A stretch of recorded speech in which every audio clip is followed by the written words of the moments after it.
Mesdames et messieurs, bonjour ou bonsoir, ça dépend du lieu, mais aussi de l'heure à laquelle vous suivez cette émission. Votre émission que vous aimez beaucoup, qui dit l'écriture. En tout cas, aujourd'hui, j'aimerais donner une petite précision par rapport à la philosophie de l'émission. Je sais que c'est votre émission et c'est une émission qui est nouvellement créée. Alors, vous devez au moins avoir une idée, une philosophie de l'émission. Dans cette émission, nous recevons un cadre de gens, un groupe de gens qui passent souvent avec un homme de Dieu. Comme dit l'écriture, c'est dans la bouche du sacrificateur qu'on demande la science ou la loi. Le groupe là est en train de suivre d'abord l'exposé de l'homme de Dieu et ensuite poser des questions. Ça ne concerne pas seulement les gens qui sont tout autour de moi ici, mais même vous qui nous suivez aussi en ligne, vous êtes concernés. Ceux qui sont aussi à la maison peuvent aussi poser des questions via les commentaires. On va aussi mettre un numéro de téléphone WhatsApp pour ceux qui sont encore loin, qui peuvent aussi nous contacter par WhatsApp parce que vous êtes plein beaucoup.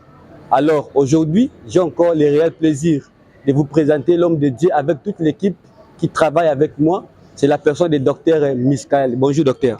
Bonjour mon frère. J'espère que vous allez très bien. À la grâce de Dieu, ils sont bien portés.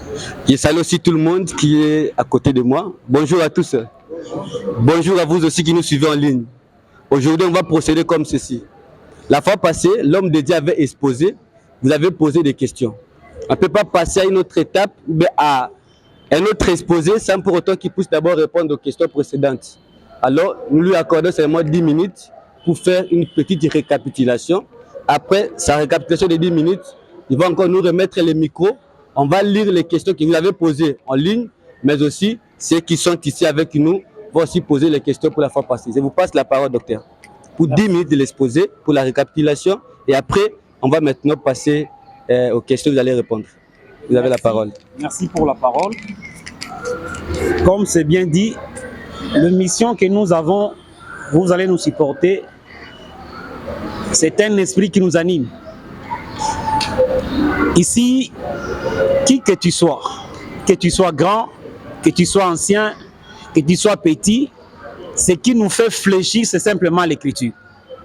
C'est pourquoi l'émission est intitulée « Que dit l'écriture ?» C'est-à-dire, un homme peut avoir parlé, peu importe l'expression, si cela n'est pas dans l'écriture, nous mettons cela à côté. Parce que l'écriture est le seul moyen sûr que Dieu a établi pour nous enseigner. C'est comme cela que nous sommes partis avec Jean 18, versets 36 à 37. Je relis encore cela. « Mon royaume n'est pas de ce monde. » Répondit Jésus. « Si mon royaume était de ce monde, mes serviteurs auraient combattu pour moi, afin que je ne fusse pas livré aux Juifs. Mais maintenant, mon royaume n'est point d'ici bas. » Pilate lui dit, « Tu es donc roi ?» Jésus répondit, « Tu le dis, je suis roi, je suis né et je suis venu dans le monde pour rendre témoignage à la vérité. Quiconque est de la vérité, écoute ma voix. » Voilà l'écriture que nous avions pris pour introduire notre message. Ce n'est que le début. Nous sommes beaucoup assis sur le verset 37. Je suis roi, je suis né et je suis venu dans le monde. J'ai insisté là-dedans. Pourquoi? Parce que dès que les gens lisent « Je suis né », ils n'ont pour vue que la naissance de Jésus par Marie. C'est vrai que Jésus est né aussi de la Vierge Marie, mais ce n'est pas de cette naissance que Jésus parle. Je suis roi, je suis né et je suis venu dans le monde. Donc c'est une naissance avant sa venue dans le monde. Je ne sais pas si je me fais comprendre. Parce que nous disons, nous répétons ce que l'Écriture dit. Alors nous avons essayé d'expliquer de quoi le Seigneur parle. Remarquez bien. Il venait de dire d'abord, mon royaume n'est pas de ce monde. Il ne dit pas, mon royaume n'était pas de ce monde. Il dit, mon royaume n'est pas de ce monde. Donc quand Jésus parlait, il affirme qu'il a un royaume. Et la personne à qui Jésus parlait avait bien écouté. C'est comme ça qu'il va lui poser la question clairement. Es-tu le roi? Je pense que si c'était nous autres, on allait peut-être avoir peur. Parce que dans ce moment-là, le roi sur la terre, c'était César. La partie dans laquelle se trouvaient Jésus et Pilate était sous la gestion du César. Donc on ne connaissait pour roi que César. César était le roi de ce monde. Tandis que Jésus a précisé, mon royaume n'est pas de ce monde. Donc Jésus est vraiment roi. Maintenant, quand la personne lui a posé la question, es-tu le roi? Vous savez pourquoi? En réalité, les Juifs ne voulaient pas de cela parce qu'ils avaient déjà accepté César comme roi. Et dire être roi du milieu des Juifs, c'est comme si tu les poussais à la rébellion contre César. C'est pourquoi les Juifs n'en voulaient pas. Alors, pour ne pas mettre les Juifs dans cette difficulté, Jésus a précisé, mon royaume n'est pas de ce monde. Donc, laissez Israël à côté, ce n'est pas question du royaume d'Israël. Alors, il précise, si mon royaume était de ce monde, mes serviteurs auraient combattu. Donc, il n'était pas seulement roi, il était roi aussi avec ses serviteurs. L'intelligence doit se demander qui étaient ses serviteurs. J'ai parlé avec quelqu'un, il m'a dit que ses serviteurs c'était de Pierre. Si Pierre osait défendre Jésus contre les Juifs, on allait les taper par les Juifs. Et César allait appuyer les Juifs parce que les Juifs avaient accepté la domination de César. Mais quand Jésus dit, mes serviteurs auraient combattu, il parle de quel serviteur? Il n'hésite pas, il donne une affirmation. Il y a des serviteurs qui sont des spécialistes en matière de combat. N'importe quel combat avec les Juifs, avec César et toute son armée, ils allaient tomber. D'ailleurs, c'est la guerre que le Seigneur mènera contre Rome quand il viendra lors de Armageddon. Et vous allez vous rendre compte que c'est Jésus qui va vaincre. Donc, quand il parlait de ces gens-là, il parlait de son armée céleste. Il est question des anges. Donc, il est un roi, pas seulement un roi simple, mais un roi qui commande même aux anges.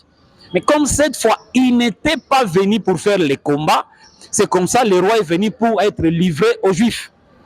Quand il va être livré aux Juifs, il veut confirmer qu'il n'est pas juif. Dans ce contexte que je parle. Parce qu'il est roi, il est dans ses royaumes, il exerce son fonction de roi. La question peut-être qui peut être intéressante, c'est quand il dit « Je suis roi, je suis né de, je suis venu dans le monde ». Il est né de qui, comment et où? J'ai expliqué en d'autres termes. Quand on parle du royaume de Dieu, les gens sont souvent dans les illusions. Qu'est-ce que le royaume de Dieu?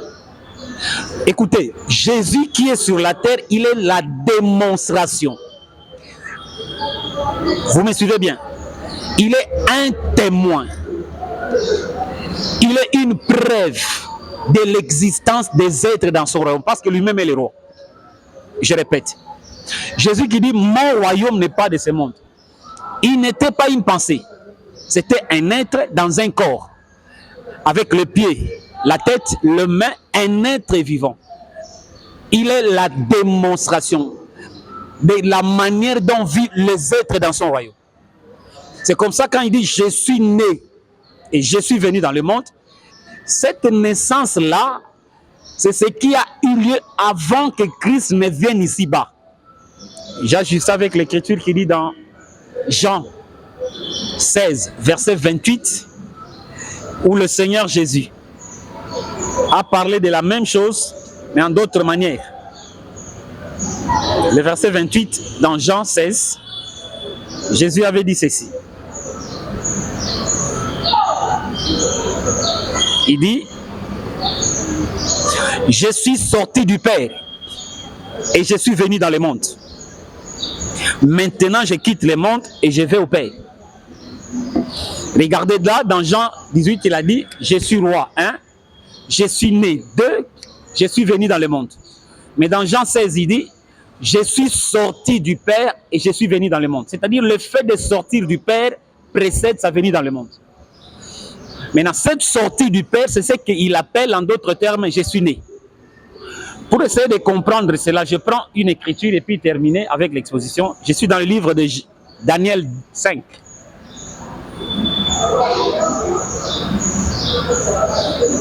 Je lis le verset 5, versets 23 et 24.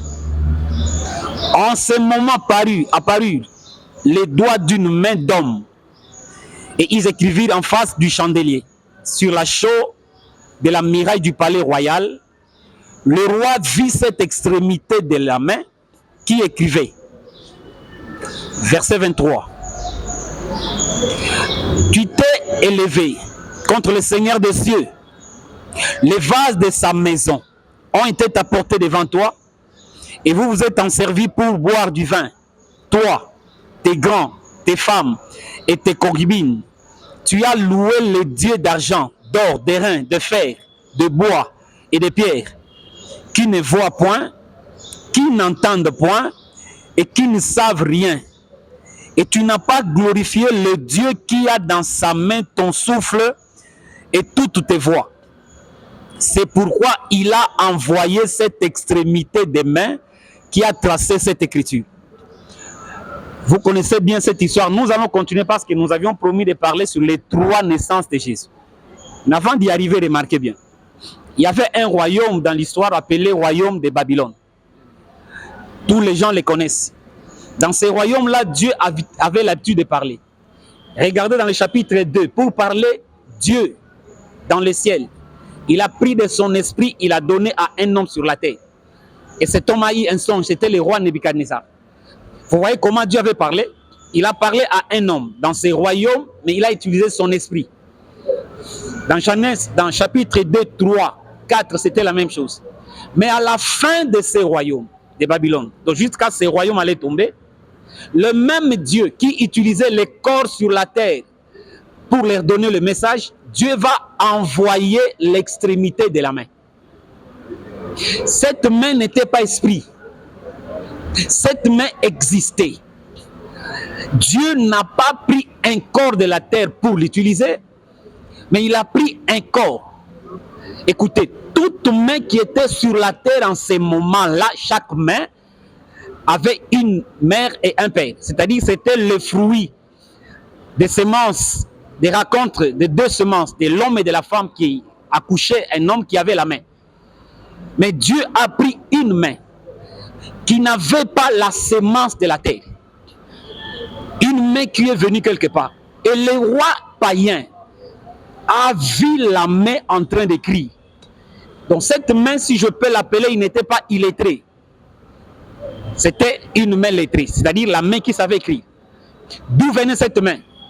Et pour vous provoquer, chaque personne qui avait la main sur la terre en ce moment avait l'âge déterminé. Il avait 2 ans, 3 ans, 4 ans, 5 ans, 6 ans, 20 ans. Quel était l'âge qu'avait la main qui est venue écrire dans le palais royal? Le roi a vu la main qui traça l'écriture. C'est pour dire que ce n'était pas un esprit immatériel, mais c'était la main physique qui avait la chair, l'os et le sang. Le roi l'a vu en train de tracer l'écriture. Le roi qui faisait peur aux gens, le roi qui tremblait devant, le roi qui faisait trembler les gens, lui-même a eu peur. Il y a un Dieu qui fait peur à ceux qui font peur aux autres. Quand lui croyait être souverain, il pensait avoir le dernier mot, alors que la main n'a rien dit, simplement l'écriture. Il y a des gens qui doutent de l'existence de Dieu. Ici, ce n'est pas en Israël. C'est dans le monde des païens. Dieu s'est laissé, Dieu lui-même, le Tout-Puissant. Écoutez, je répète, ce n'était pas un ange. Et cette main-là n'était, je vais l'expliquer avec le temps. Vous allez vous rendre compte qu'il n'y avait pas le sang qui coulait. Dire quoi? C'était une partie d'homme, c'était un homme entier. Qu'est-ce qui s'était passé? D'où venait cette main? C'est pour comprendre que quand la main sortit de l'être vivant, c'est à ce moment-là que la main pouvait dire « Je suis né et je suis venu dans le monde ». Parce que cette main, je la prends comme le dernier envoyé de Dieu ou l'envoyé de temps de la fin dans ce monde. J'ai dit dans le chapitre 1, chapitre 2, 3, 4, dans ces royaumes, Dieu parlait aux hommes, mais à travers les hommes qui avaient une mère et un père. Tandis que le dernier envoyé de Dieu dans le royaume de Babylone, ce n'était pas un homme de ce monde. L'extrémité de la main, quand la main a écrit, cette nuit-là même, le royaume de Babylone est tombé. C'est-à-dire que c'était la fin de ce royaume. Je parle maintenant par la grâce de Dieu pour introduire le messager ou le messager du temps de la fin. Il ne devait pas être un homme ayant un corps formé par 2 semences d'une femme et d'un homme, mais ce serait un corps descendu du ciel. nous allons expliquer par la grâce de Dieu. Voilà, cette main qui est venue sur la terre, il pouvait dire, mon royaume n'est pas de ce monde. Parce que cette main venait écrire dans les Babylone ou dans le royaume de Babylone. Il est venu dans un autre royaume, mais quand même il était dans ce royaume-là, il gardait son identité du roi parce que c'était la main du roi. J'ai dit et je vous remercie. Merci beaucoup, docteur. Nous venons de suivre tous une petite récapitulation. Mais vous serez d'accord avec moi qu'il y a à boire et à manger là-dessus, parce que le docteur a beaucoup de choses à parler. Maintenant, je rappelle aussi à vous, surtout les téléspectateurs, que ce cadre n'a pas commencé seulement aujourd'hui. C'est l'émission qui commence aujourd'hui, mais le cadre a commencé il y a longtemps. Mais ce cadre-là était entre les quatre murs. Et nous avons jugé bon de sortir comme ça dans les médias pour faciliter à tout le monde de pouvoir au moins apprendre concernant la parole du Seigneur. Voilà pourquoi, docteur, comme nous avions dit tantôt, il y a eu des questions qui étaient posées la fois passée. Bien que vous ne pouvez pas répondre tout l'enseignement qui était la fois passée, mais il y en a des questions que les bien-aimés ont posées. Si on ne répond pas à ces questions-là, en tout cas, ils peuvent aussi peut-être se fatiguer de nous suivre. On doit répondre. La toute première question, c'est la question du bien-aimé Blanchard Palangana Pia. Je ne sais pas dans quelle ville il se trouve, mais il demande de savoir. Il dit ceci. Dans la question sur le jardin d'Éden est physique, comme tu l'as dit. Parce que vous avez dit la fois passée que le jardin d'Éden est physique. Maintenant, lui veut savoir si le jardin d'Éden est physique. Cela veut dire que Jésus est venu nous racheter pour nous amener dans un paradis physique. Vous avez la parole, docteur. Merci pour la question. Nous allons nous centrer pour répondre à trop peu de temps. D'abord, nous lisons l'Écriture. Nous sommes dans le livre de Genèse. Genèse 2, le verset 7 et verset 8. Je lis. Le Seigneur Dieu prend de la poussière du sol et il forme un être humain. Puis il souffle dans son nez le souffle de vie et cet homme devint un être vivant. Ensuite, le Seigneur Dieu plante un jardin dans le pays d'Éden, vers l'est. Là, il met l'homme qu'il a formé. Cette question est intéressante. Pourquoi? Parce que les gens ont la confusion sur ce que c'est le jardin ou en d'autres termes le paradis. D'abord, prenez comme information. Quand Dieu a formé l'homme, c'était avec la poussière de la terre. Après avoir formé l'homme, Dieu n'a jamais modifié l'homme pour l'amener dans le paradis. Je sais pas si vous me comprenez. Il a formé l'homme. Cet homme-là était à son image, à la ressemblance de Dieu. Après l'avoir formé, Dieu est allé, il a créé le paradis, ce qui est appelé le jardin. Remarquez, il a formé l'homme avec quoi? Poussière de la terre. Tel qu'il a fait l'homme, c'est comme cela qu'il est parti le placer dans le paradis. Apprenez, le paradis veut dire le lieu de délices. Dieu a formé le paradis pour que l'homme soit dans le bonheur conscient, dans son âme, son esprit et son corps. Je sais pas si je me fais comprendre. C'est comme ça le corps physique dans lequel Dieu a placé l'âme de l'être et son esprit, c'est dans cet état que Dieu l'a conduit pour le placer dans le paradis. Le paradis n'a jamais été esprit. Le paradis esprit n'existe pas et ça n'existera pas. Parce que dans le paradis, Dieu place l'homme pour qu'il soit dans le bonheur conscient. Et quand l'âme est séparée du corps, cette âme-là est morte. Le corps aussi est mort. Je ne sais pas si je me fais comprendre. Donc pour que l'homme soit entier dans la joie, Dieu prépare un lieu qui doit satisfaire et l'esprit et le corps. Donc le paradis, c'est un lieu physique. Raison pour laquelle Jésus, quand il vient, dans Apocalypse 2, verset 7, le Seigneur Jésus fait une promesse claire. Il dit ceci à son église. Il dit, c'est lui qui a des oreilles,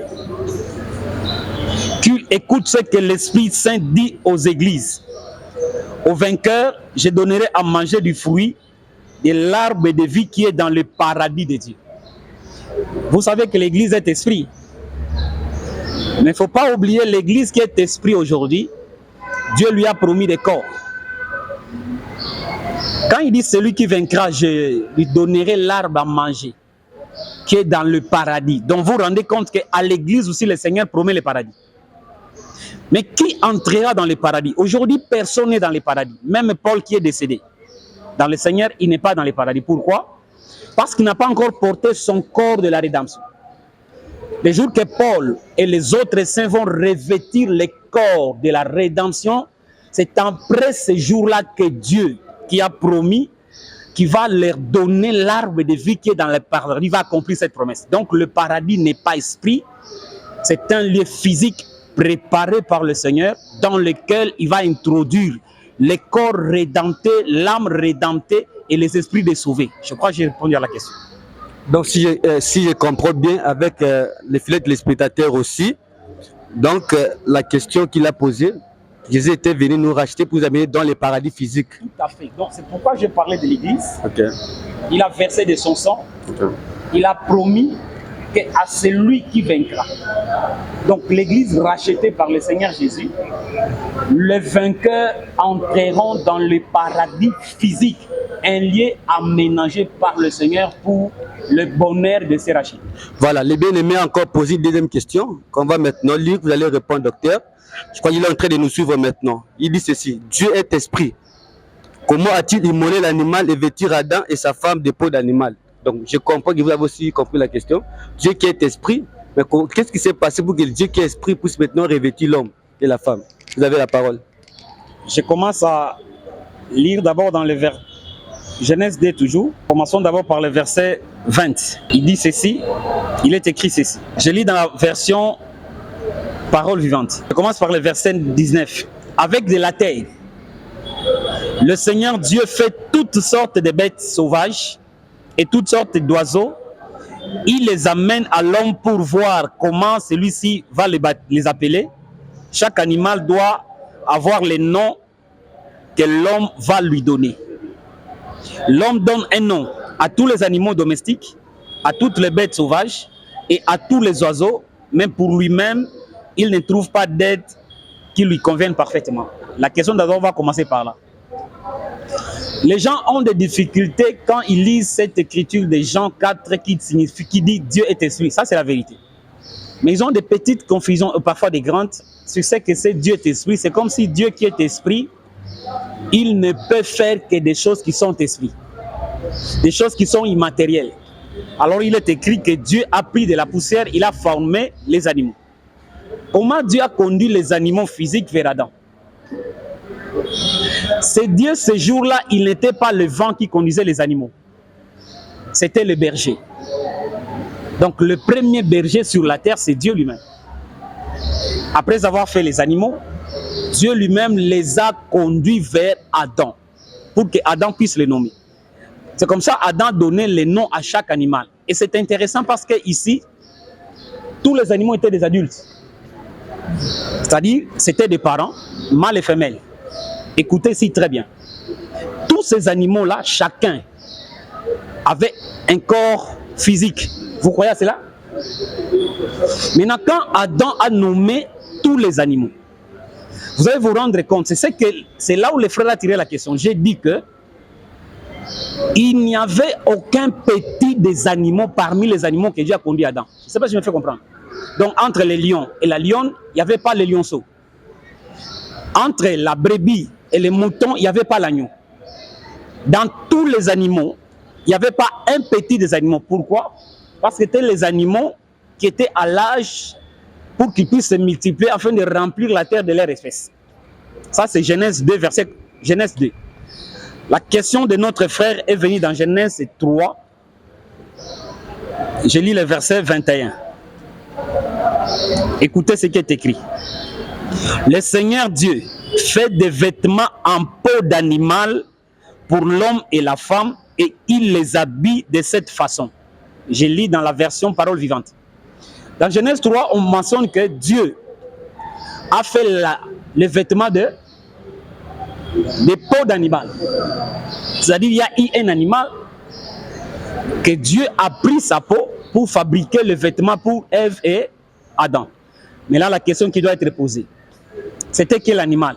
Première instruction ou connaissance que nous pouvons avoir, nous devons savoir que c'était la toute première fois pour Adam de voir cet animal. Pendant que Dieu a mené les animaux à Adam pour le nommer, cet animal n'était pas dedans. Pourquoi? Parce que c'était le petit des animaux. À la révélation des Écritures, on a démontré dans les Proverbes, il est dit que Dieu se sert des agneaux pour vêtir. Donc avec cette lumière-là, c'était un agneau. Maintenant, si vous êtes intelligent, vous devez vous demander, est-ce que vous savez que quand l'homme est tombé dans le péché, aucun animal ne l'avait encore mis bas? Si tu es intelligent, tu peux te demander, l'homme a fait combien de jours dans les jardins? Et naturellement, même si un mouton pouvait s'accoupler avec une brebis, la brebis ne serait pas en mesure d'accoucher. Parce que les jours qu'Adam fait dans le jardin, ce n'était pas un mot. Je ne sais pas si je me fais comprendre. D'où serait venu l'agneau? C'est une information. Cet agneau-là, en réalité, Dieu l'avait formé avant tous les autres animaux. Seulement, il était un mystère. Adam ne l'avait jamais vu. C'est comme ça, quand il a donné les noms aux animaux, Adam n'a pas vu cet animal, c'est resté mystère.